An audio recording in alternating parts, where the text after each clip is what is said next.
digamos, para discutir um efeito estranho que surgiu na física, é o chamado efeito de túnel.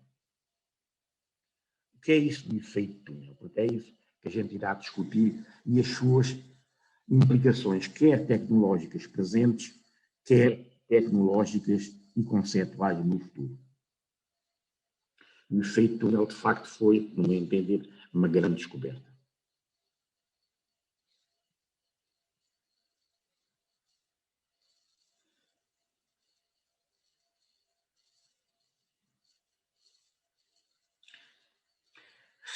Vamos começar com um bocadinho de história da ciência, uma pequena.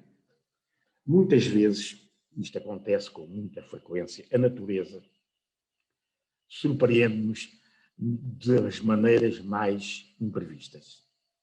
Foi justamente o que aconteceu com aquilo que se chama reflexão interna da luz. A reflexão interna da luz foi descoberta por Newton, digamos, a reflexão total frustrada por Newton, mas a teoria, digamos, para esse fenómeno estranho, ficou sempre estranho, a teoria matemática só foi feita no fim do século XIX. O que é a reflexão da luz? Vamos lá ver o que é a reflexão da luz. Vamos supor que tenho aqui uma placa de vidro e aqui tenho ar. Tenho um raio de luz, este raio de luz verde, incide nesta superfície e depois é refletido, ou seja, há um ângulo de incidência e há um ângulo de transmissão. Ângulo de incidência, ângulo de transmissão. Agora reparem, quando a luz vai do meio óptico mais denso, ou seja, em que o índice de refração é maior, para um em que o índice de refração é menor, como é o caso do vidro para o ar, o ângulo de transmissão é maior que o ângulo de incidência. Então o que é que eu vou fazer? Vou aumentar este ângulo. Desculpem, o relato está aqui com problemas.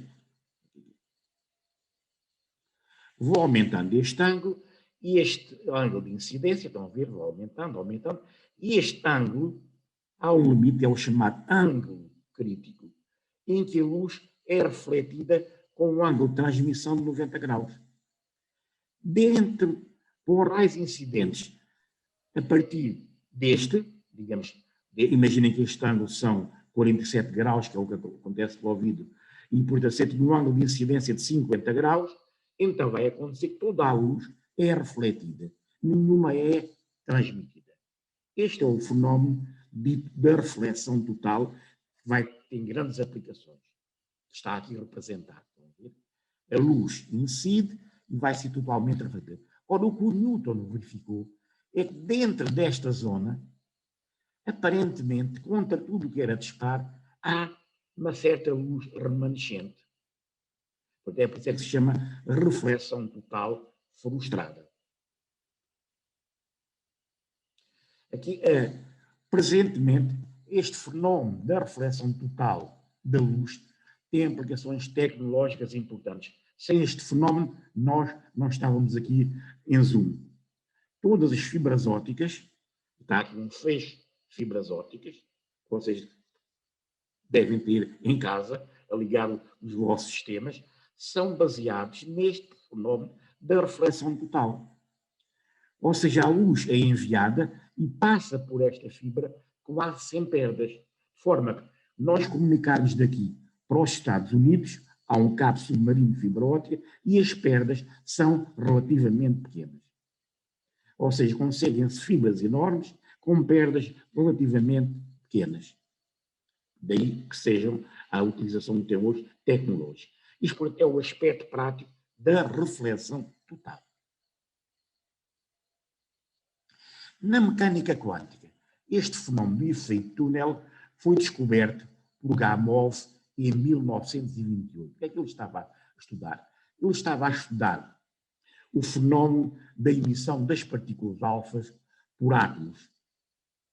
E ele verificava que, digamos, a partícula alfa tecnicamente não devia ser emitida porque tinha que atravessar o meio de grande, digamos, uma barreira àquela escala impenetrável. E ele explica esse fenómeno, a desintegração alfa, em termos do efeito túnel. Mas, porque, repara, era uma curiosidade matemática, teórica, etc. Era uma proposta. As coisas, o efeito túnel, até 1980, era apenas uma mera curiosidade de laboratório. Não tinha outros efeitos, que são efeitos conceptuais, teóricos, e pouco mais. A partir de 1980, o avanço foi explosivo, como já referi, devido à descoberta dos microscópios de efeito túnel que já referimos. Iremos voltar a isto daqui a pedacinho. Vamos ver então em que é que consiste o efeito túnel. O que é isso? Vamos supor que eu tenho aqui bolas de ping-pong. Tenho aqui uma barreira, uma parede, por exemplo, e atiro bolas de ping-pong contra a barreira. O que é que vocês esperam que aconteça? A bola de ping-pong bate na barreira, ressalta e vem. Ou seja, bate na barreira, a energia de ligação da barreira é muito grande, não atravessa a parede, claro, bate e ressalta. Portanto, do ponto de vista clássico, é assim que acontece. Mas agora imaginem que em vez de estar a enviar, a mandar bolas de ping-pong, põe ali uma metralhadora com balas de titânio, uma metralhadora muito potente. E estou a apontar para uma parede de uma casa normal. Tipo, o que é que vai acontecer? Como estas balas são altamente energéticas, atravessam a parede como se fosse cartão, praticamente. Ou seja, do ponto de vista clássico, para que se observem bolas ou entes do outro lado da barreira, depois serem disparados, é necessário que a energia de incidência do projétil, da entidade que incide na barreira, tenha uma energia superior à ligação da barreira, o que é claro. Se é uma energia inferior, não passa. Pega na bola de ping-pong. Qual é a energia da bola de ping-pong combinada com a ligação, a estrutura de ligação da barreira? Praticamente desprezável, porque a bola bate e ressalta. Se for uma bala de titânio ou de urânio, de plétido de urânio, então atravessa. Porquê? Porque, como disse, porque a energia é superior. Ou seja, do ponto de vista clássico, para que uma partícula atravesse, ou seja, apareça do outro lado da barreira, é necessário que a energia de incidência dessa partícula seja superior à energia de ligação da barreira. Em termos normais, diz que a energia seja superior ao potencial da barreira. Isto parece altamente razoável. Parece óbvio. A energia, digamos, é inferior, não passa, é superior, passa. Ora, é aqui que acontece o mistério. Por isso é que eles chamam efeito túnel. À escala quântica, se eu tiver eletrões, partículas alfa, como foi descoberto por Gamow, ou fotões ou outras partículas, como acontece na reflexão total fenestrada, apesar da energia da partícula incidente na barreira seja inferior ao potencial da barreira, digamos, à energia de ligação da barreira, do outro lado aparecem partículas. Estão a ver? É por isto é que se chama efeito de túnel, ou tunneling, como quiserem chamar. Como é que isto é possível? Tendo uma energia inferior, aparecer do outro lado. Então, aqui estão as contas matemáticas das soluções, que eu vou passar em branco, não vale a pena estar a perder tempo nisto. Tenho aqui uma representação analítica, quer dizer, foi analítica, mas depois foi adaptada numericamente por um colaborador nosso, João Araújo. Foi um brasileiro que esteve cá connosco a fazer o doutoramento, agora está na Alemanha. Então, temos aqui a estrutura, digamos a partícula, neste caso é a onda, incide na barreira, estão a ver? Isto é a solução daquela equação Massler, que é isso do efeito túnel. Ela começa aqui, agora reparem, começa a haver uma interação entre a entidade, a partícula que incide na barreira, e a barreira, reparem, a barreira começa a modificar-se também. E agora, misteriosamente, do outro lado, aparece a partícula, estão a ver? A entidade. Sem verdadeiramente nunca ter passado pela barreira. Aqui é que está o mistério, estão a ver? A partícula é como incide, emerge e depois volta a emergir do outro lado da barreira.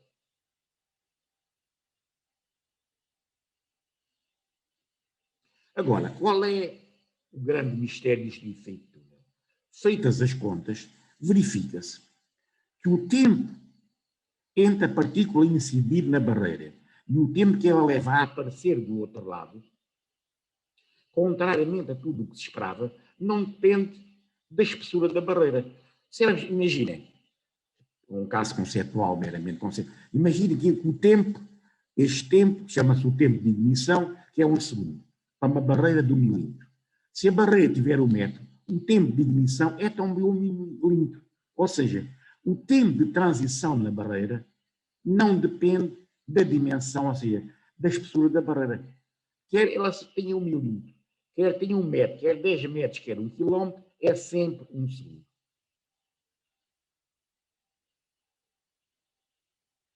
Agora, isto é, como devem calcular, foi e é extremamente surpreendente para ser entendido dentro do nosso quadro conceptual tradicional.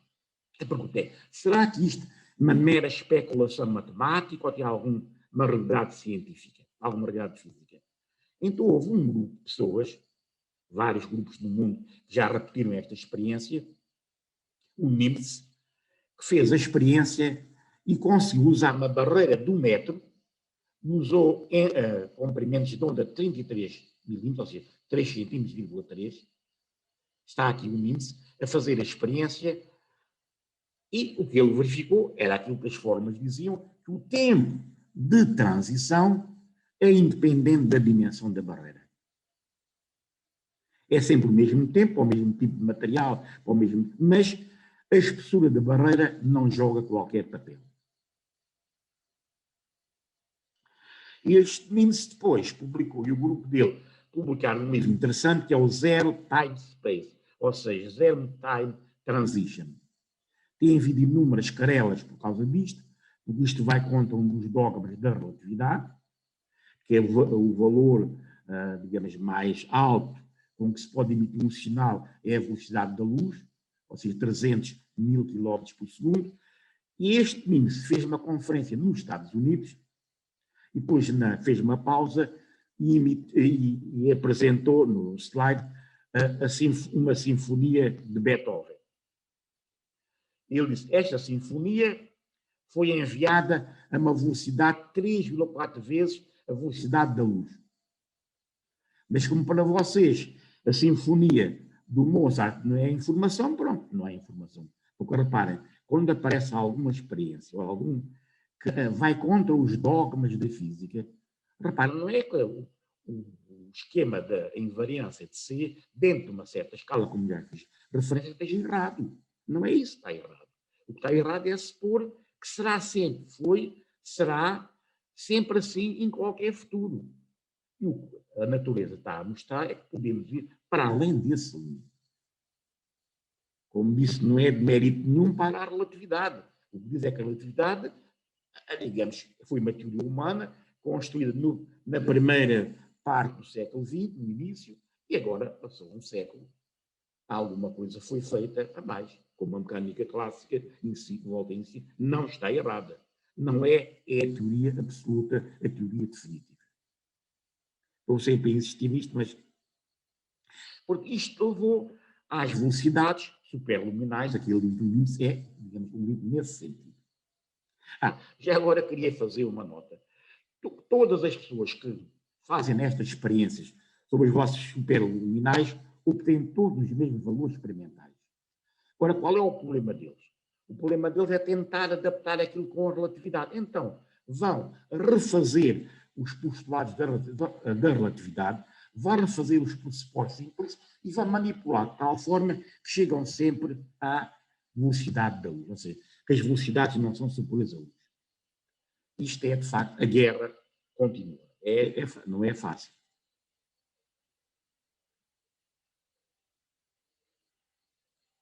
Portanto, este esquema com o túnel, se conseguirem sistemas de túnel, velocidades superluminais, velocidades superiores, se causou, como disse, um grande celeuma na comunidade científica.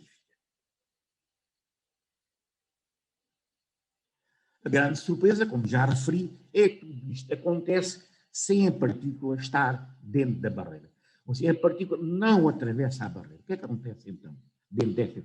A partícula, Quando chega à barreira, diemerge, ou seja, desaparece, porque a partícula, como vimos, é uma onda organizada, e depois volta a organizar-se à saída. Isto em tempo, como disse, zero. O tempo de ignição é uma espécie de um tempo de aquecimento do sistema. Agora, qual é a explicação para este fenómeno? Este é que é o grande problema, o efeito túnel. Portanto, antes de tentar responder a esta questão, fazer referência às grandes aplicações práticas do efeito túnel presentemente. Como eu vos disse, de uma mera curiosidade de laboratório, teórica e experimental, hoje tem uma aplicação enorme na imagiologia, quer científica, quer imagiologia médica. Sem estes supermicroscópios, possivelmente os telemóveis que nós temos com aqueles microsistemas não eram possíveis. Portanto, são os supermicroscópios, que eu já referi, têm uma resolução muito superior aos microscópios normais, aos microscópios comuns ditos de Fourier. Vamos ver agora as implicações do tempo de transição ser zero.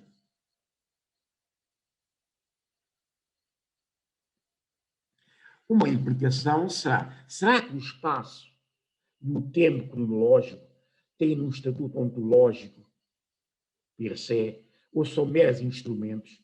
Aqui é que está, digamos, o desafio, meros instrumentos adequados a uma certa escala de descrição da realidade e nada mais? Será que eles são fundamentais ou são apenas úteis e adequados a uma certa escala de descrição da realidade? Esta é a questão. E aqui é que está o problema, que nós estamos habituados ao espaço e ao tempo, claro. Portanto, isto leva-nos, digamos, a uma tentativa de construir uma física para além do espaço e do tempo cronológico, ou seja, de becoming, o devir. É nisso que estou presentemente a trabalhar. O problema do tempo, como devem calcular, foi um assunto que sempre me interessou, desde criança que me interessou bastante. Eu usava as férias do verão para me dedicar a pensar sobre o tempo. Esta escultura que fiz quando tinha 14, 15 anos para aí, já mostrava essas preocupações. É uma escultura que procura representar o tempo. Eu já vos disse, tive que optar entre a ciência e a arte, digamos, optei pela ciência, mas interessei-me muito pela escultura, e até tive uma bolsa para ir para a Itália para aprender escultura em Itália. Mas, enfim, decidi optar pela ciência. Mas nunca deixei de praticar arte e de fazer escultura. Isto é uma escultura ingênua, claro. Estão a ver. Agora, vamos lá ver isto, pensar nisto do tempo. Como sabem, o Santo Agostinho, o bispo de Hippo, dizia no seu livro das Confissões 11, se me perguntam o que é o tempo, se ninguém me pergunta o que é o tempo, eu sei muito bem o que é o tempo. Se me perguntam o que é o tempo, fico logo assustado. Quer dizer, se ninguém me pergunta o que é o tempo, eu julgo que sabe o que é o tempo. Quando me perguntam o que é o tempo, ele começa a tentar explicar o tempo, começa a baralhar, e zero, não diz nada. Não percebe. Se calhar com vocês acontece a mesma coisa. A pessoa pensa que sabe, mas depois quando começa a indagar, vê que afinal, o Santo Agostinho escreveu isto, estão a ver, é um grande homem. Vejamos então brevemente como é que os conceitos de espaço e de tempo evoluíram na física. Portanto, até à física clássica, o espaço e o tempo eram discutidos basicamente pelos filósofos, Santo Agostinho e outros, mas não se avançava muito. A primeira formulação consistente do espaço e do tempo é dada por Newton, porque o Newton postulou estas coisas, que a força é proporcional à aceleração. Ora, a aceleração é a variação do espaço no tempo. Então, tem que saber o que é o espaço e o que é o tempo. Então, ele, como já vimos nestas sessões, vai postular a existência do espaço absoluto, que existe por si próprio, sem se preocupar com mais coisa nenhuma. Não se mexe, uma espécie de um palco onde a matéria desempenha a sua peça. Depois temos, então, o tempo absoluto, o tempo matemático, aquele que corre eternamente, quer dizer, portanto, sem preocupação também com nada deste tempo. O tempo e o espaço são entidades completamente independentes para o Newton. No entanto, depois o Newton, como já também fiz referência, tem uma lei que é chamada Lei da Atração Universal, em que a ação entre os elementos é instantânea, ou seja, interação à distância. Portanto, temos aqui este corpo, outro corpo, se este se mexe, se move, aquele imediatamente, instantaneamente se solve essa ação. Então, como é que é? Por um lado, o Newton postulou o espaço e o tempo absoluto, fundamentais. Depois, postulou outra forma em que o espaço não desempenha qualquer papel.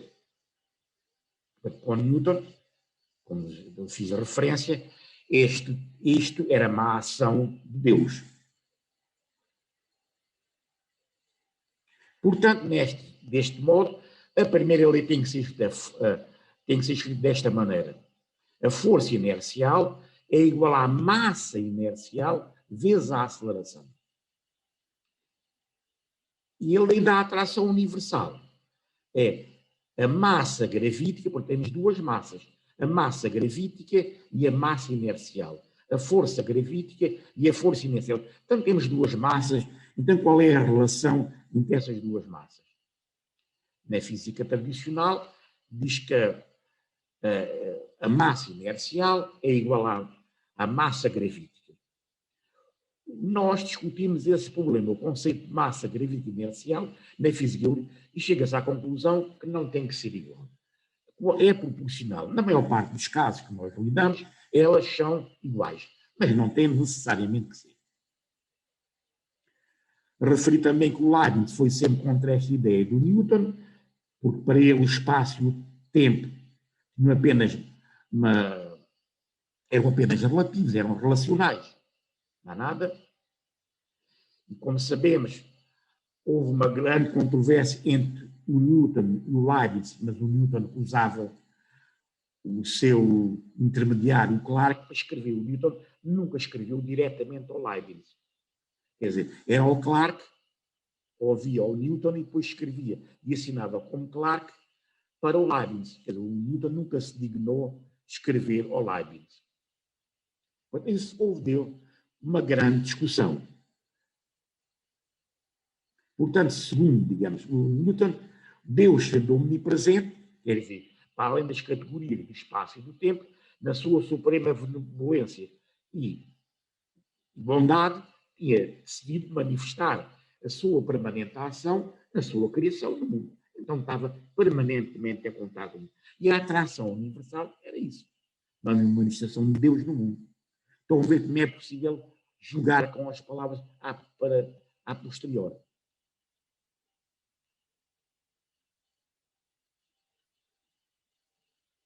Também sabemos, Leibniz argumentava ao Newton. Então, se este é o caso, então, esse Deus do Newton seria um construtor de relógio muito manhoso, muito mau, porque ele tinha construído um relógio, o relógio do mundo, que estava em permanente necessidade de ajustamentos e de manutenção. Então, que raio de relojoeiro era esse? Um bom relojoeiro ia fazer um relógio bem feito, que não precisava de ajustes nem de manutenção. Pode ter o argumento do Leibniz contra o outro do Newton. De qualquer maneira, apesar do Newton e da filosofia newtoniana predominar na Europa, nessa altura o mundo científico resumia-se praticamente a Europa e Estados Unidos, havia pensadores que se opuseram sempre a esta visão do espaço e do tempo serem categorias independentes. Dentro destes, eu gosto de referir um pensador muito importante, que é o Edgar Allan Poe. O Edgar Allan Poe escreveu no seu livro Eureka o tempo. Aqui já iremos depois referir qual é a diferença. O tempo cronológico está intimamente interconectado com o espaço. Ou seja, falar em tempo e falar em espaço, de certa forma, são sistemas interrelacionados. A separação proposta por Newton é uma ilusão. Vamos ver então a mudança. E a mudança, como referi, ocorre nos fins do século XIX, princípios do século XX. Isto porque passamos a olhar para a natureza com outros olhos, com outros microscópios. E neste caso, foi a capacidade de medir fenómenos que variavam à escala do femtosegundo. Imagina, um femtosegundo é 1 sobre 1,0000, ou seja, 1 seguindo de 15 zeros. Estão a ver, é 1 décimo, depois 1 centésimo, depois 1 milésimo e assim por diante. 15 zeros. Estão a ver o tempo? Tempos de facto ultra pequenos. Isso levou à experiência de Michelson e Morley, que já referimos, e estes resultados foram um dos pontos para a partida, para a construção da teoria da relatividade. Portanto, na teoria da relatividade, o espaço e o tempo, o espaço absoluto e o tempo absoluto, são superados. São entendidos como uma única entidade que se chama o espaço-tempo. Porquê? Porque na relatividade postula-se que o espaço é proporcional ao tempo. E a constante que liga é a constante da velocidade da luz. Se eu souber o espaço, o R, se o tempo, a menos de uma constante, souber o tempo, a menos da constante, também se o R. Ou seja, o espaço e o tempo estão interligados. É claro, toda a gente sabia isto, o espaço e o tempo estavam interligados. Toda a gente, quer dizer, o Alan Paul, o Leibniz. Agora, o Einstein avança com a relação mais simples, que é uma relação de proporcionalidade, que é uma relação adequada, boa, mas provavelmente não será, e já vimos que não é, porque há velocidades superluminais. No entanto, repare, esta ruptura ainda é uma pequena ruptura, uma pequena mudança, porque no fundo ainda se mantém o conceito de espaço-tempo. Agora, com a mecânica quântica, as coisas mudam radicalmente. Com a mecânica quântica, o espaço e o tempo deixam de ser categorias fundamentais. Isto resulta das relações de Heisenberg, como falámos, na órbita das relações de Heisenberg-Bohr, o Bohr que deu o verdadeiro significado, o Heisenberg nunca as percebeu, só depois do Bohr é que ele conseguiu perceber isso, e isso leva, por uma interpretação, à não localidade, quer no espaço, quer no tempo, ou seja, o espaço e o tempo, a distância e o instante deixam de ter significado e, portanto, o espaço e o tempo não são categorias, conceitos fundamentais, não têm um estatuto ontológico.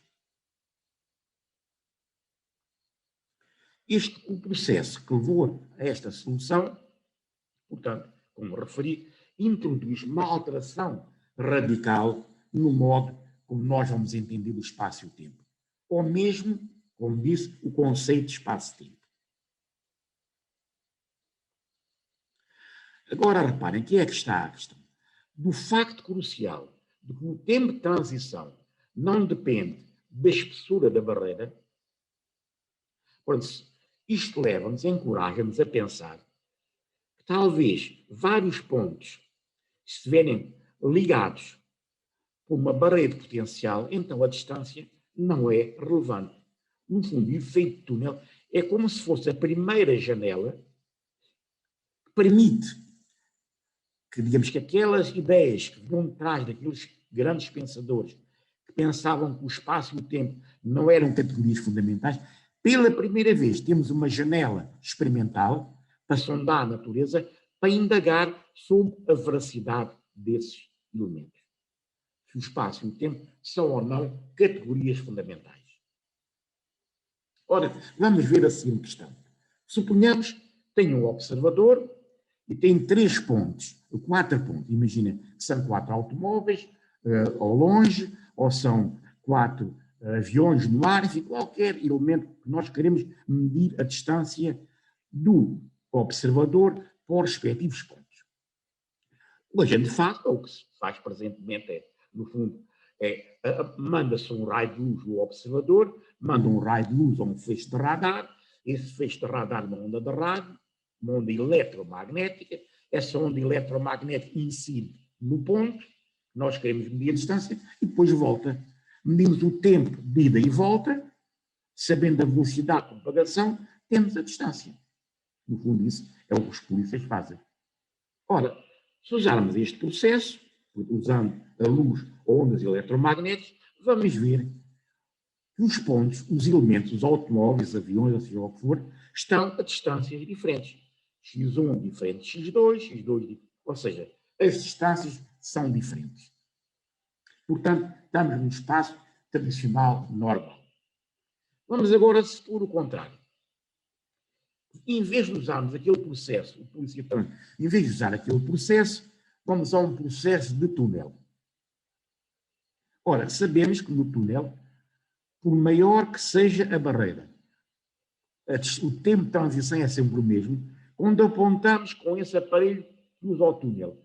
Para o primeiro automóvel, medimos um tempo, delta T1. Quando apontamos para o 2, delta T2, delta T3, e vamos ver que esses tempos, usando o efeito, nós são todos iguais.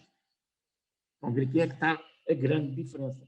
Enquanto que anteriormente os tempos eram diferentes, correspondiam a distâncias diferentes, agora que os tempos são todos iguais. Está aqui, portanto, o esquema. No caso tradicional, usando ondas eletromagnéticas, o método tradicional, as distâncias são diferentes. Usando o efeito de túnel, os pontos, os carros, os aviões, estão todos à mesma distância. Então, se assim é, temos um problema. Então, se todos os pontos são atingidos no mesmo instante, então onde é que está a distância? Então, onde é que está o espaço?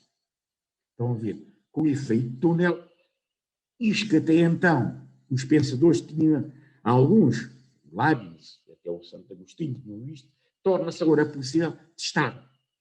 Ou seja, há certas condições experimentais em que a noção de espaço, a noção de distância, não é fundamental. É importante a uma certa escala de descrição da realidade, mas a outro nível de descrição da realidade já não é importante. Portanto, a conclusão, volto a repetir, é que o espaço e o tempo cronológico não são categorias fundamentais, são apenas ferramentas conceptuais, secundários, extremamente úteis em certos contextos, mas não são a ferramenta que serve para tudo.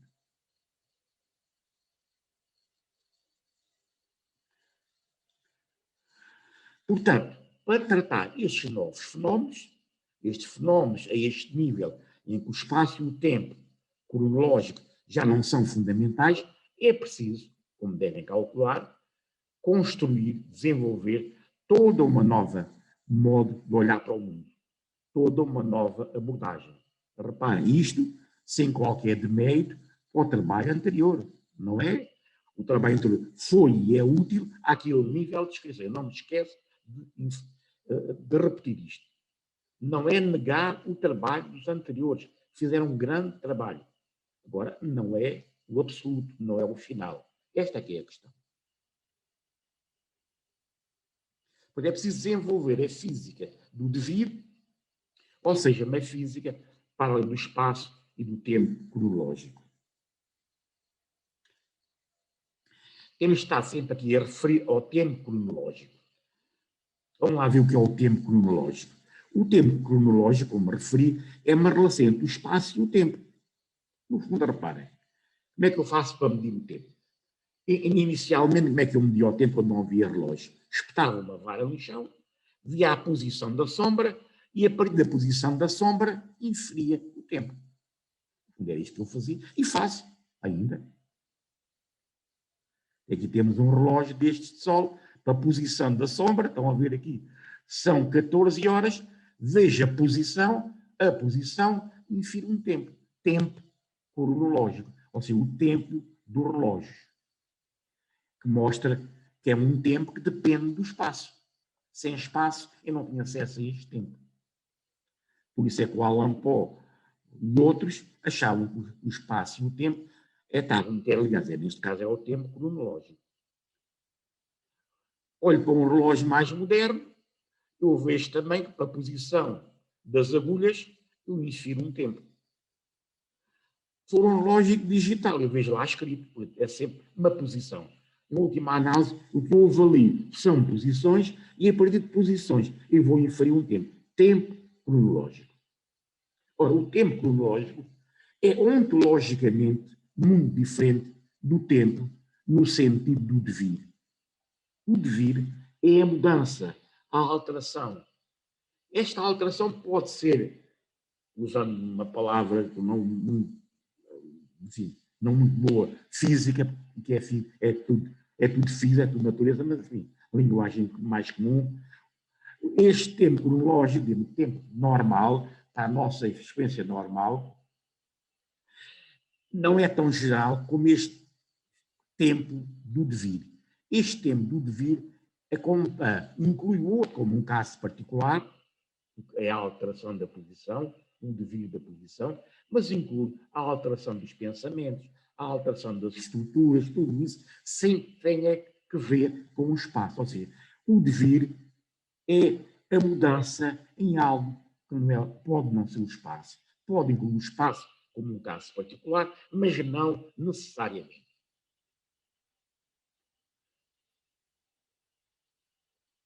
Outra coisa que queria referir é que a causalidade, nesta nova perspectiva de olhar para a natureza, tem um sentido muito mais geral. Em geral, a causalidade implica que nós conseguimos sempre seguir o acontecimento no espaço e no tempo. Não. Aqui a causalidade quer dizer que todo o acontecimento que nós observamos teve uma causa, teve uma origem, ainda que muitas vezes a gente não a conheça.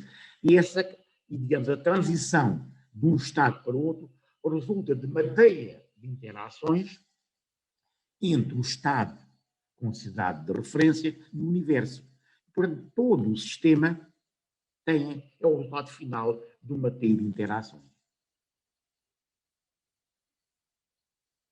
Portanto, nesta física do devir, o conceito de facto fundamental é a interação. O que importa é a interação, e interação recíproca, porque não há interações isoladas. A palavra interação já implica a reciprocidade, portanto, ou seja, interação recíproca. No fundo, o que nos interessa é o modo como modificamos e somos modificados. Isto é o que importa. No mundo, no universo, em permanente devir.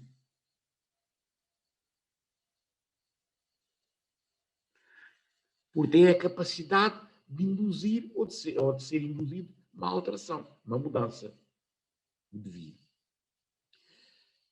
Portanto, nesta física do devir, os conceitos mais importantes são o devir, cá está, representa a letra delta, a mudança, e depois, aqui houve problemas aqui com esta, digamos, ora, se nós falamos em espaço, em distância, e depois temos aqui, sabemos que o espaço e o tempo estão interligados, como é que nós vamos referir a um universo dos pensamentos?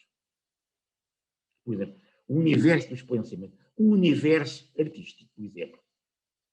Onde é que eu arranjo o espaço do universo artístico? Ali posso falar no espaço artístico, claro, mas é apenas uma palavra, digamos, uma corrupção. O universo da poesia. Pois aqui é o espaço da poesia.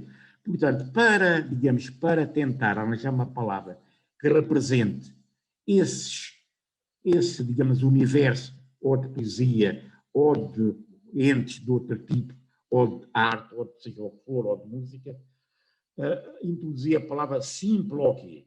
Simploquia foi proposto pelo professor Pedro Alves, inspirado num trabalho de Platão no Sofista, em que ele fala na interligação das formas no mundo das ideias. Ou seja, é algo, enfim, pode ser que é o espaço das ideias, como é o espaço artístico, mas nada tem a ver com o espaço tradicional que nós estamos a usar. Naturalmente, a palavra simploquia pode ser, em muitos casos, substituída pelo tempo, pelo espaço, mas, de facto, não é o espaço da distância que estamos habituados, é mais que isso. Ora, daqui resulta o seguinte, é quando eu digo, algo está dentro eu estou dentro de uma casa, estou fora de uma casa. O que é que quer dizer estou dentro da casa ou estou fora da casa? Se eu estou dentro da casa, quer dizer que estou a interatuar com o meio, neste caso que é aquela estrutura que eu chamo a casa, e interatuo de forma muito intensa, muito significativa. Se eu for contra uma parede, alejo-me seriamente, né? Se é um degrau, não der cuidado, cai, não é? Portanto, ou seja, a interação é muito fora, muito intensa. Se eu estiver fora da casa, a interação com a casa é muito pequena, ou diminuta. Existe, mas é muito menos significativa. Portanto, no fundo, dentro e fora, o que, em última análise, o que quer significar é descrever, de uma forma abreviada, o tipo de interação que eu experimento com o sistema, ou seja, é portanto que eu tenho de modificar, estou dentro de uma casa, modifico, arrumo, desarrumo a casa, etc., sujo a casa. Se estiver fora da casa, então, estragar a casa tem mais dificuldade, claro. Mas, no fundo, não há dentro nem fora, verdadeiramente. Isto são modos abreviados de dizer que eu estou a interatuar, de certa maneira, com o universo, que eu chamo a casa, ou não estou a interatuar. Ou interatuo. Outro conceito, importante, quando eu digo eu sou, ou eu estou, em inglês é mais assim, I am, quer dizer, eu estou aqui, em latim é ego sto. Portanto, deve ser, em vez de se dizer isso, deve dizer eu existo. O facto de existir, já estou a interatuar com os sistemas. Isto nada tem a ver com o espaço. A minha própria existência já implica matéria de interações, porque se não tiver a interatuar, não existe. A minha existência resulta de matéria de interações, mais ou menos coerentes.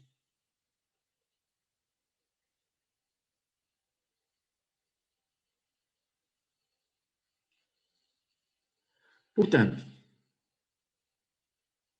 a existência de nós implica um devir, uma alteração, uma interação.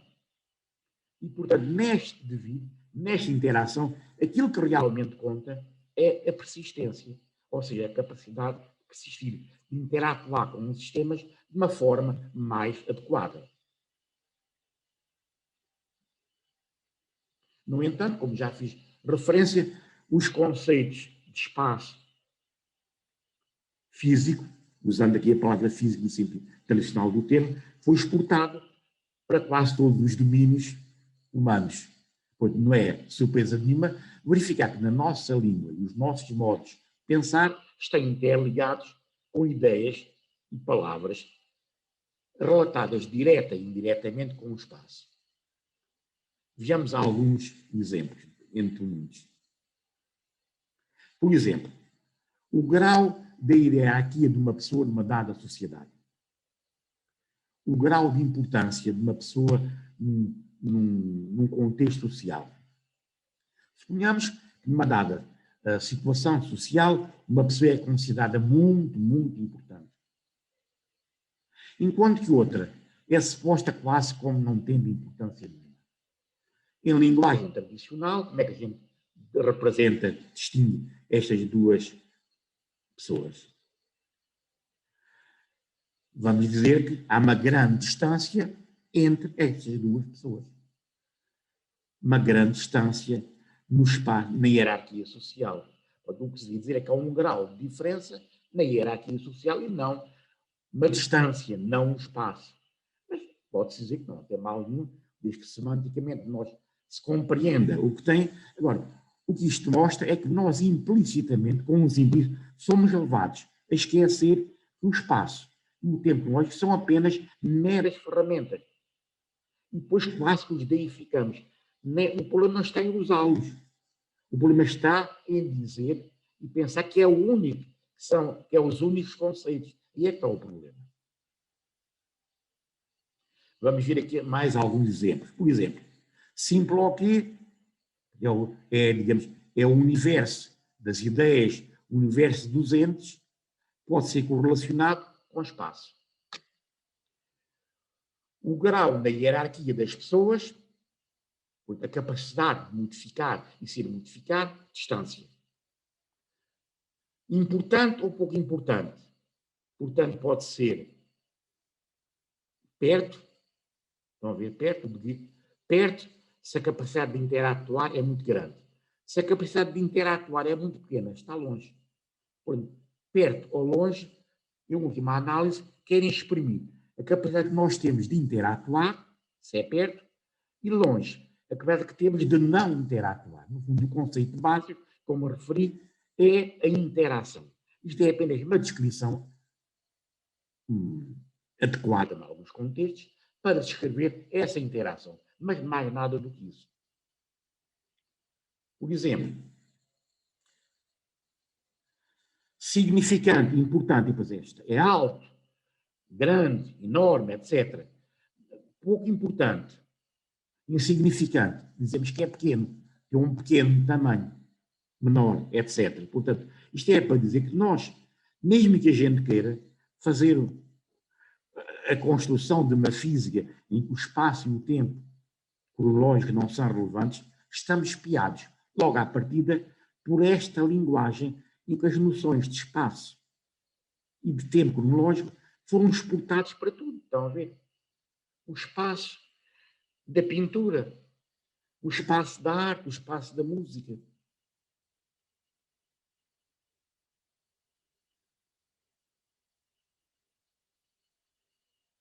Portanto, repetindo, os seres humanos, nós seres humanos, estamos imersos numa multiplicidade de interações com as outras entidades físicas. Constituem o universo interativo. Com vista a persistir, nós devemos fazer tão inteligível quanto possível os diversos tipos de interação para poder aproveitá-las, aquelas que são úteis e aquelas que não são úteis, evitá-las. Porque temos que arranjar um ritmo adequado. Temos que entrar em harmonia com os sistemas. Se entrarmos em desarmonia, que é desarmonia? É entrar em interação com sistemas que nos levam à de emergência, que nos levam a não existir.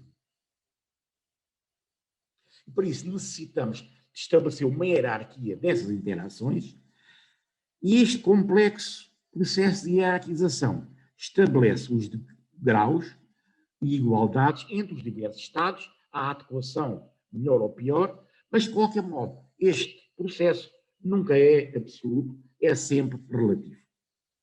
E avança mais um bocadinho. Portanto, isto já tinha referido.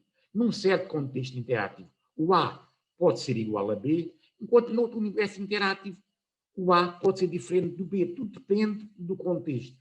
Em cada contexto, naturalmente, isto tem significado. Mudando de contexto, não tem. Não tem um contexto absoluto. Por outro lado, ainda que nós, num dado contexto, possamos concluir que o A é igual a B, realmente isto nunca é verdadeiramente igual, porque quando estamos a comparar, quando estamos a medir, há sempre erros. Porque nunca, porque o rigor absoluto, como diz o professor Rui Moreira, conduz ao rigorismo óptimo. Temos que ter prudência. Portanto, temos que ser razoáveis. É isto que quer dizer. Mas peço, como disse, caminho do meio, mas quando falo em caminho do meio, não é um meio geométrico. Não é um meio, peço com um metro e metro, não é isso. Quer dizer, há algo que está, mas vezes para um lado, mas vezes para o outro, mas se desloca entre dois extremos. Não é um meio. Meio absoluto, digamos, matemático da física tradicional. Portanto, dependendo das condições, os estados podem ser iguais ou diferentes. Portanto, a avaliação da importância das interações é dada pela capacidade destes elementos de induzirem maiores ou menor grau de modificação no estado de referência. Portanto, como já disse, foi explotado para todos os domínios da física E, portanto, no fundo, isto é porque já disse. E agora tenho aqui um esquema que eu gostava de dizer. Vamos supor que eu estou em Paris e quero ir para Lisboa. O que quer dizer que estou em Lisboa? Dizendo que estou em Lisboa, estamos aqui no Chiado, significa que eu estou no coração de Lisboa, que eu estou a interatuar de forma muito significativa com um universo que eu chamo Lisboa. E, portanto, eu agora quero interatuar com outro universo, este que se chama Paris. Portanto, enquanto que eu, em Lisboa, interajo de uma maneira muito pouco significativa com Paris, se estiver em Paris, digo pessoalmente, usando essa palavra que não sei eventualmente mais adequada, digo que interajo de forma muito significativa. Como é que eu faço? Lisboa para Paris.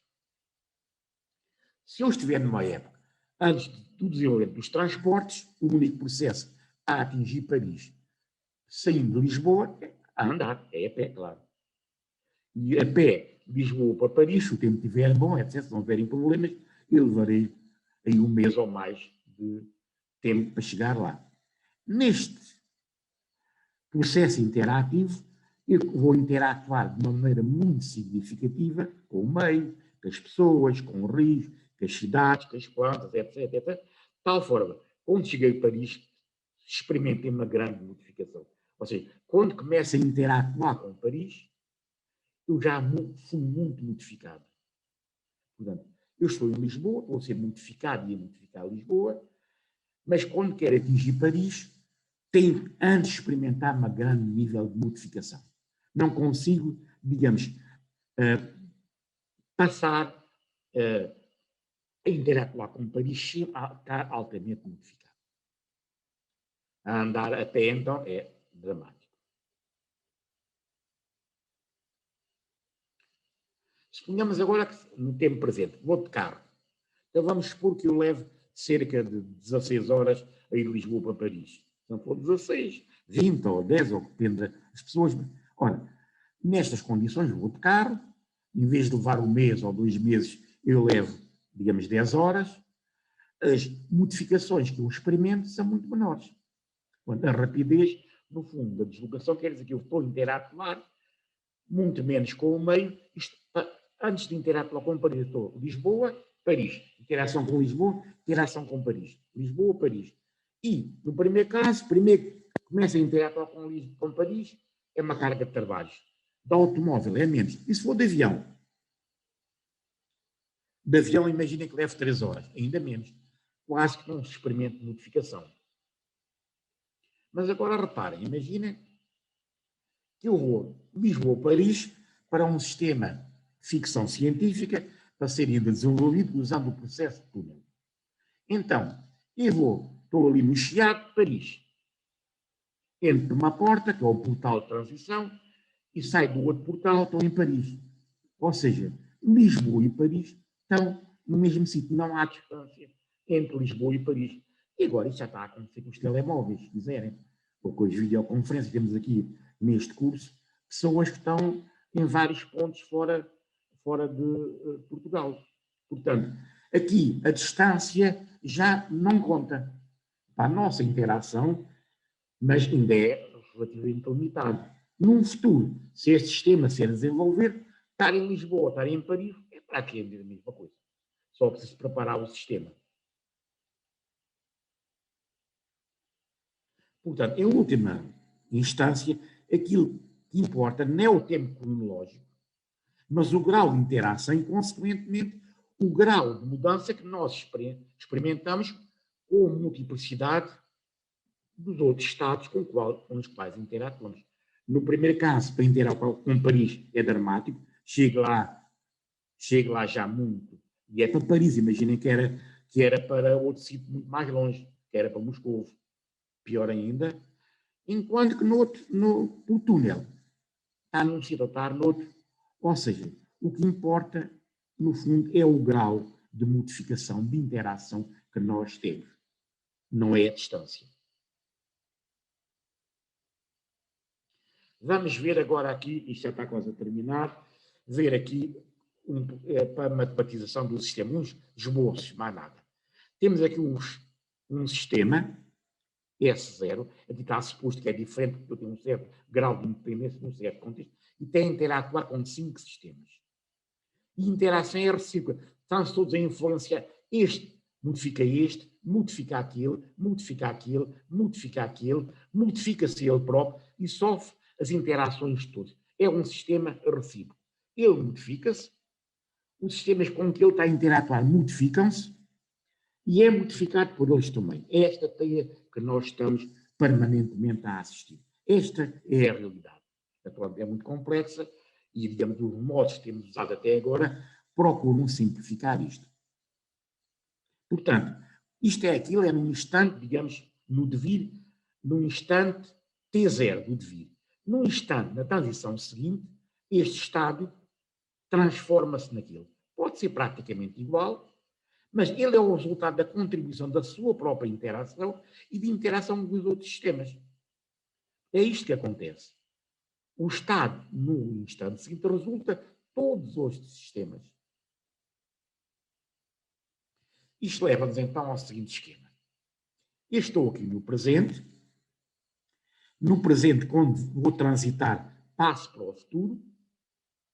O presente é condicionado pelo passado, como vocês sabem, naturalmente.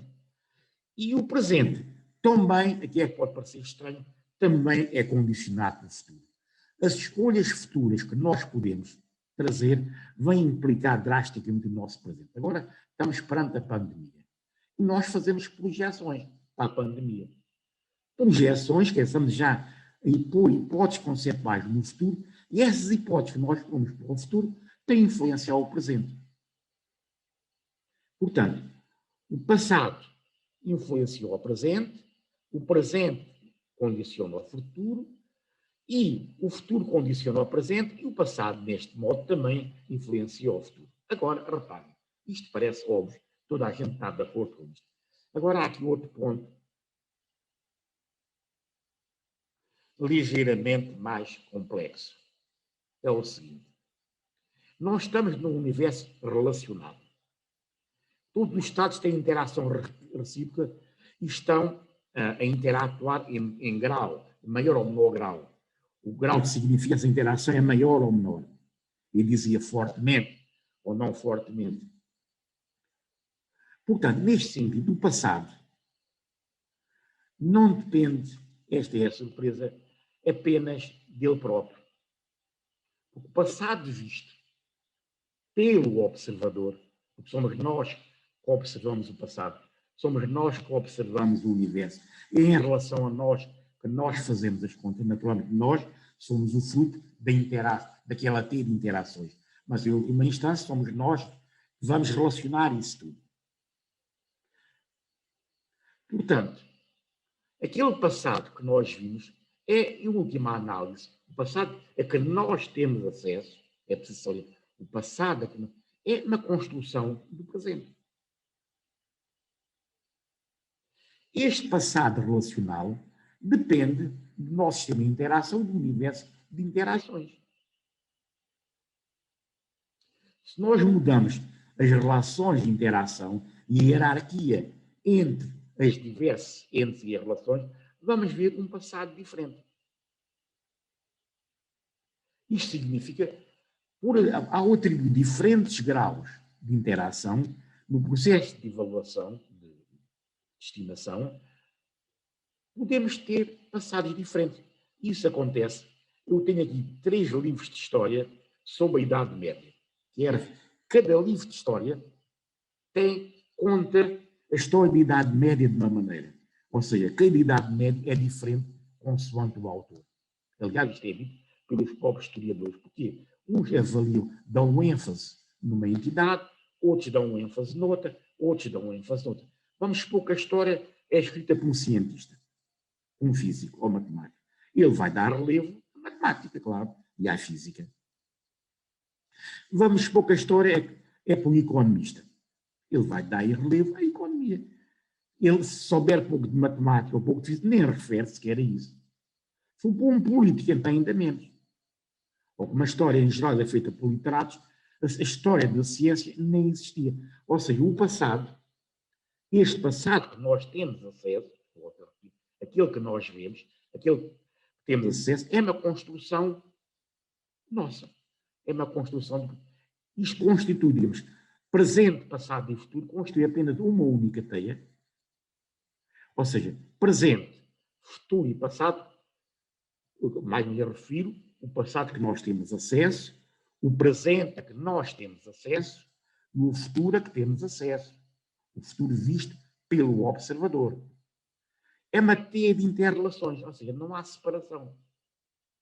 O passado influi o presente influi o futuro influi o presente, mas o futuro influi o presente, influi o passado indiretamente, ou seja, é uma teia de inter-relações.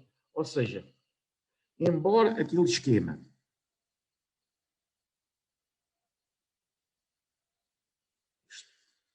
esteja bem, mas está bem para um passado a que nós não temos acesso. O passado a que nós temos acesso é assim, é uma teia de inter-relações. É isto. Portanto, agora, para finalizar, e com isto vamos terminar, desta evidência experimental, deste tipo de interação por efeito túnel, vamos a concluir o espaço e o tempo cronológico não são categorias ónticas, são apenas conceitos relacionais, adequados a uma certa escala, ou seja, ferramentas conceituais úteis e mais nada. Esta é a conclusão. Volto a dizer, aqui estou sempre a repetir, que é conveniente clarificar, ainda que o espaço e o tempo cronológico não sejam conceitos básicos ónticos, eles são úteis e muito úteis na descrição e na predição da maior parte, da grande maioria dos fenómenos clássicos. Futuro. E com isto termino. O que é que nós podemos esperar para o futuro? Comunicações com aquelas ondas θ, as ondas subquânticas, controle da gravitação, energia do meio subquântico, velocidade superior, ou seja, transições sem tempo. Isto é o futuro. Não sabemos, isto é propostas de futuro, e como sabem, as visões do futuro são sempre. Pronto, com isto termino. Para já, antes de quero agradecer-vos a vossa participação. E vamos então passar à discussão.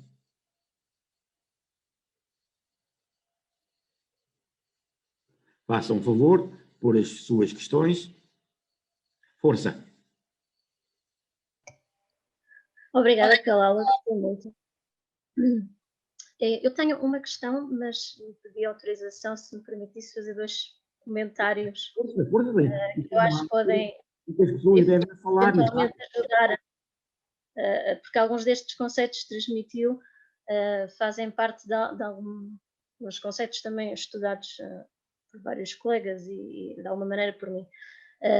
Mas é uma pequenina história que eu acho que se calhar as pessoas vão gostar de ouvir, uma coisa muito curtinha. Nós, num grupo sobre o estudo do pensamento dialético, em que o grupo russo está a fazer estudos muito interessantes com crianças, e... Ops. Depois eu traduzo isso. E então, aquilo que eles verificaram fizeram uma experiência muito engraçada, que é, eles tinham um mapa de Moscovo atual, não é? Onde ensinaram as crianças a situar os pontos principais de Moscou, que é onde as crianças são moscovitas, e depois apresentaram-lhes, estas são crianças pré-escolar, apresentaram um mapa de Moscou de 1700, onde voltaram a dizer onde é que estavam os sítios principais, que também podiam localizar no mapa de 1700. E depois perguntaram às crianças qual é que era o mapa que era o novo, e as crianças responderam o de 1700. Portanto, eu acho que esta é uma pequena história, porque eu acho que demonstra como o tempo e o espaço são relativos efetivamente, mesmo na nossa forma de ver, e que, de alguma forma, as crianças lidam muito bem com esta relatividade. Somos mais nós, na nossa organização, conforme nos vamos desenvolvendo, que vamos estruturando isto, e ao estruturar, eu acho que limitamos a nossa capacidade, às vezes, de ver as coisas nessa medida. Outro pequeno comentário, se me permitir, não quero tirar tempo ao resto dos colegas. Portanto, não sei se a observação que fez foi interessantíssima. Interessantíssima. Aliás, como eu disse, muitos pensadores tinham já avançado essas ideias, no fundo, as crianças também não tinham pensado nisso, mas avançado essas ideias, mas quer dizer, até se chegar a algo experimental, caso que a gente possa experimentar, e infelizmente penso que agora o efeito túnel é a janela ou a porta que nos permite dar esse passo. Exatamente, exatamente. Então, o segundo comentário, que vou tentar que seja o mais breve possível, são as recentes descobertas a nível de neurociência de como nós, os mamíferos, e depois nós, em termos humanos, localizamos as coisas. E uma das coisas que agora já está demonstrado, comprovado de alguma forma, é que toda a localização espacial é sempre relativa à pessoa. Ou seja, o nosso cérebro localiza sempre em relação a nós. E o facto de localizar em relação a nós permitiu um grande avanço, por exemplo, em relação aos insetos, à capacidade dos insetos, porque ao nós termos a nós próprios como ponto de referência, permite que nós façamos cálculos que de outra forma não seriam possíveis e, portanto, consigamos resolver problemas em termos de localização muito mais fáceis. A outra coisa que se percebeu é que a localização espacial está interligada com a localização temporal, que era aquilo que estava a dizer na aula e que eu achei muito interessante, porque de facto no nosso cérebro não existe distinção entre o tempo e o espaço também. E portanto o tempo é sempre relativo ao espaço e vice-versa. E a outra coisa que especialmente nos primatas se verificou, os mais organizados, e a nós, obviamente, mais, é que o tempo, o espaço e a escala social, por isso eu achei muita graça ao seu exemplo, estão todos interligados e, portanto, são todos relativos e vão mudando consoante a nossa experiência com o espaço nos determinados tempos e com as diferentes pessoas. E, portanto, as coisas vão efetivamente mudando e são permanentemente relativas a nível cerebral e são codificadas de forma relativa. Portanto, o tempo absoluto e o espaço absoluto, em termos de codificação neuronal, não existem. Eu achei muito interessante porque, de facto, é exatamente o que estava a explicar nesta aula a nível físico. E agora a minha dúvida, para não ocupar mais espaço. No efeito túnel, disse que a partícula, portanto, chega a uma parede ou a um túnel e, portanto, a onda sai, não é, do outro lado. E ficou-me aqui a questão da parte da matéria, ou ácron, que tem falado, não é? E isto provavelmente é de quem não percebe nada de física, portanto eu vou dizer agora possivelmente uma atrocidade, mas gostaria realmente que me corrigisse, porque a associação que eu fiz foi a seguinte. Então, se a onda, no fundo, passa pelo túnel, a partícula, o ácron, de alguma maneira, esta onda ao interatuar, o ácron terá de fazer, ou seja, será uma parte de matéria que virá de quê? Do material do próprio túnel no final, ou seja, forma-se no final juntamente com a onda, ou seja, o que é que se passa com o ácron? Esta é a minha pergunta de quem não percebe nada disto. Muito obrigada. Uma questão interessantíssima. Até há pessoas, uma pessoa do nosso grupo, propôs justamente isso. O ácron também é uma onda, mas é uma onda altamente de energia concentrada. Ela propôs que o efeito túnel, em geral, o efeito túnel, a energia incidente e energia transmitida, em geral, é menor, por causa de conservação de energia. Mas não tem que ser. Nos sistemas não lineares, pomos uma coisa de um lado e do outro lado temos outra coisa. Né? Eu, por exemplo, estou numa multidão, como eu falei, numa multidão que está a cantar um hino, ou que tem a potência e começa a cantar, e aquilo aumenta tudo. No fundo, a energia inicial foi fornecida por mim, mas o resultado é aquela orquestra toda que se desenvolve. Não é? Portanto, assim, uma pequena ação pode desencadear uma grande reação. Pode haver no efeito de túnel, digamos, um ganho superior a 1. Então, essa pessoa propôs o efeito túnel como um replicador de elementos. No fundo, o que é um elemento? É um meio que tem condições para a emergência de uma dada estrutura. E o que ele vai criar do outro lado é essa. Pode criar 1, ou 2, ou 3, ou N. Então, seria um replicador de fotões ou de neutrões, ou se passasse a uma escala maior, de estruturas mais complexas. Isto é do domínio, como deve calcular, da ficção científica, né? Mas pelo menos é a primeira vez que nós vimos essa história dos replicadores da ficção científica com algum indício, com alguma semente de poder ser levada, estudada fisicamente, está a ver? É isso que estava a dizer, muito interessante. Obrigado. Mais alguma questão?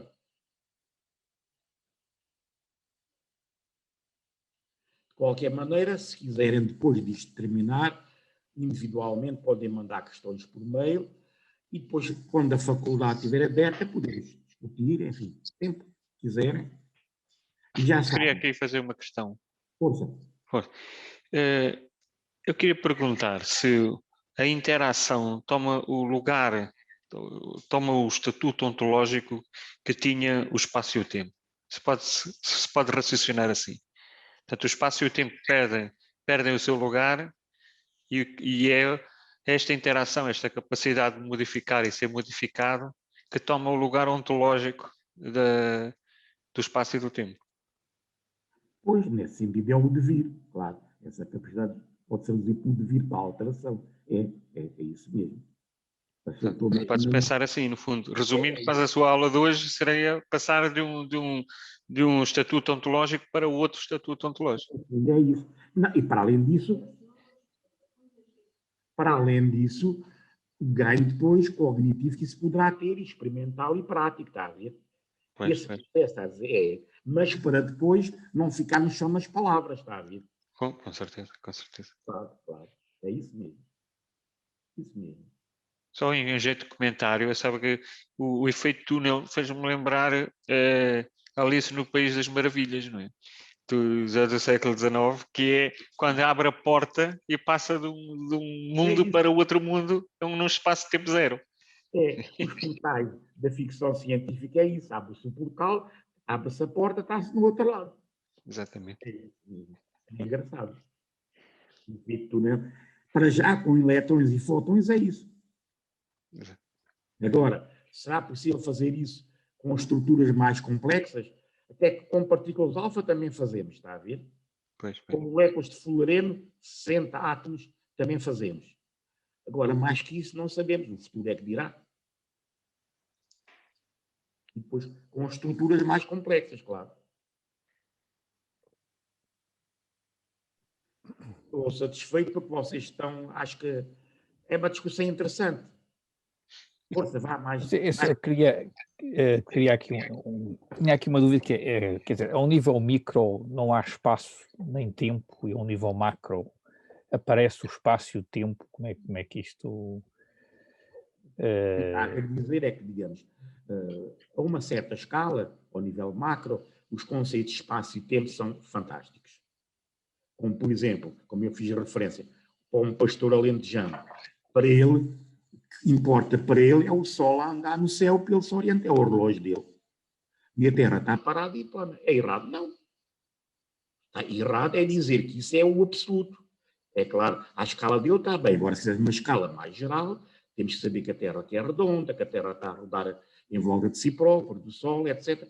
Isto não é que o pastor esteja a usar o modelo errado. Ele está a usar o modelo adequado para aquilo que ele tem que fazer. O errado seria ele dizer que aquilo era o modelo, como durante milénios foi dito, não é? Ainda há pessoas que, infelizmente... Mas como é que surge então o espaço e o tempo? Como é que aparece? Como é que se transforma uma coisa na outra, não é? Como é que passamos de interação. Nós dizemos, damos o primado à interação e dizemos que um ser está perto do outro, perto, usando a distância é pequena, quando ele modifica o outro sistema e é modificado pelo sistema de forma mais significativa.